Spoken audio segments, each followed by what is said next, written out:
सरकार का अपना एक कर्तव्य है, उसकी अपनी एक जिम्मेदारी है, वो उसका किस तरह से निर्वाह कर रही है इसका निर्धारण जनता करेगी, हम सबके सामने विदित है। जनता का कर्तव्य है जनमत से सरकार चुनना, उन्होंने एक सरकार चुनी है, उनको निर्धारित करना होगा कि सही निर्णय है या गलत निर्णय है। विपक्ष का काम है सरकार को घेरना, सरकार से कड़े सवाल पूछना और लोगों की और वंचित लोगों की आवाज बनना, और मुझे लगता है विपक्ष एक अच्छा काम कर रहा है। सरकार निरंतर विपक्ष के सवालों को दबाने का प्रयास करती है और कहीं ना कहीं इस प्रयास में मुझे दुख होता है ये कहते हुए, क्योंकि मैं इसी जगत से आई हूं, कहीं ना कहीं इस प्रयास में मीडिया के कुछ लोगों का कठपुतली की तरह इस्तेमाल किया जा रहा है, क्योंकि मीडिया की भी अपनी जिम्मेदारी है।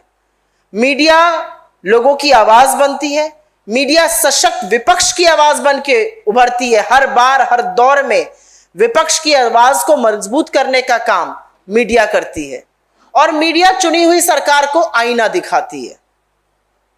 लेकिन कुछ मीडिया के कुछ लोग ऐसा नहीं कर रहे हैं और पत्रकारिता के नाम पर एक गोरख धंधा चल रहा है। मैं मीडिया पर टिप्पणी नहीं करना चाहती, क्योंकि हम सब अपने अंतःकरण में जानते हैं कौन कितने पानी में है, कौन क्या कर रहा है। लेकिन कल शाम को एक लाइव टीवी डिबेट पर बड़े दुर्भाग्यपूर्ण और अभद्र शब्दों का प्रयोग हुआ, तो मीडिया के कुछ लोगों को भी ये जवाब देना पड़ेगा कि क्या आप कुछ कठपुतली बनकर सरकार के एजेंडा को चलाने में अभी तक काम कर रहे थे, अब क्या आप सरकार की कठपुतली बनकर विपक्ष के नेताओं को गालियां दीजिएगा, अभद्र शब्दों का प्रयोग करिएगा। और कांग्रेस पार्टी के इस मंच से कल जो लाइव टीवी के डिबेट पर हुआ वो दुर्भाग्यपूर्ण था, वो मीडिया पर धब्बा है और हम उसकी घोर निंदा भर्त्सना करते हैं, क्योंकि ये देश का इतना बड़ा मीडिया समूह है और ये इस कदर जहर उगल रहा है। और आज से नहीं, ये पहली बार नहीं है कि ऐसा कहा गया है, आज से नहीं, ये पहली बार नहीं है ऐसा कहा गया, ये सालों से कहते आ रहे हैं। ये जो विभाजन का काम, ये जो जहर घोलने का काम हो रहा है, ये अकेले नहीं है, मीडिया के और भी कुछ साथी हैं जो जानते हैं वो क्या कर रहे हैं और जानबूझकर ये कर रहे हैं। दिक्कत की बात यह है कि 7 साल से जिसके हाथ में सरकार है, जिसके हाथ में सत्ता है, जिसके हाथ में एजेंसी है, जिसके हाथ में पावर है, उससे सवाल नहीं होगा। सवाल आज भी विपक्ष से होगा और हमें कोई आपत्ति नहीं है। आप विपक्ष से और कड़े सवाल पूछिए, आप विपक्ष से जितने चाहिए सवाल पूछिए, क्योंकि हम सवालों से आनाकानी नहीं करेंगे, हम सवालों से भागेंगे नहीं, मुझे इससे कोई दिक्कत नहीं है।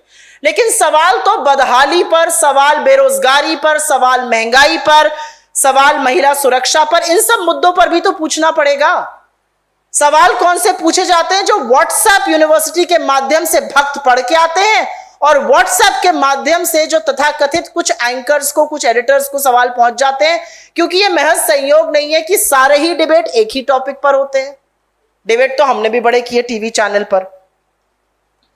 कहीं पर मीडिया की अपनी साख, मीडिया की अपनी विश्वसनीयता पर जब यह सवाल उठता है, तो जरूर मैं इस मंच के माध्यम से, चाहे वो एडिटर्स गिल्ड हो, चाहे वो न्यूज ब्रॉडकास्टर्स एसोसिएशन हो, जिसके अध्यक्ष रजत शर्मा जी हैं, मैं ये आह्वान करती हूं कि आप जो शब्द कल बोले गए उसके बारे में क्या टिप्पणी करते हैं, आप इसके बारे में क्या राय रखते हैं, आप इस पर कोई कार्यवाही करिएगा कि नहीं करिएगा। ये जहर कब तक निरंतर कुछ पत्रकार जो सरकार के नुमाइंदे बनकर पत्रकारिता का ढोंग करते हैं, वो कब तक ये करते रहेंगे? जहर घोलने का काम, विभाजन का काम, सरकार के एजेंडा को चलाना, असली मुद्दों से ध्यान भटकाना, सही मुद्दों को ना उठाना, ये कब तक होता रहेगा और क्या इस पर कोई कार्रवाई की जाएगी?